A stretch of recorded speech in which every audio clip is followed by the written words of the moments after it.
Un jour, une vertu.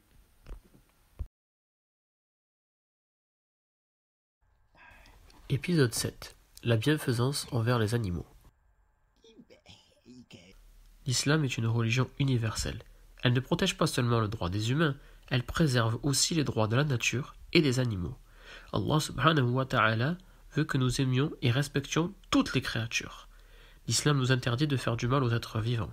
Il est même de notre devoir de les protéger. Si nous avons des animaux dont on se sert pour travailler, comme par exemple un cheval ou un âne, nous ne devons pas l'épuiser au travail.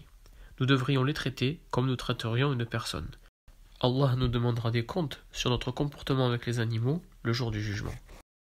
Dans un hadith, le prophète sallallahu alayhi wa sallam dit qu'une femme a été punie par Allah à cause d'une chatte qu'elle avait emprisonnée jusqu'à ce que celle-ci meure.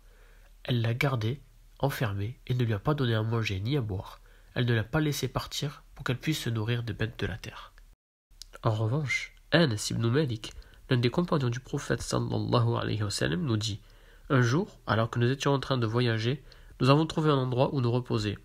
Mais nous avons déchargé les animaux pour les laisser se reposer aussi, avant de repartir pour faire la salat. Nous voyons ici la manière avec laquelle le prophète sallallahu alayhi wa sallam et ses compagnons traitaient les animaux, avec amour et respect. Afin de vous encourager encore plus à la bienfaisance envers les animaux, écoutez plutôt ce hadith. Le prophète Mohammed sallallahu alayhi wa sallam nous dit qu'un homme qui cheminait sur une route et souffrait d'une soif ardente trouva un puits. Il descendit et y but. Lorsqu'il remonta, il vit un chien, tout haletant de soif, qui mâchait la terre. Cet animal, se dit l'homme, souffre de soif autant que j'en souffrais moi-même. Alors, descendant dans le puits, il remplit sa chaussure d'eau et en abreuva le chien.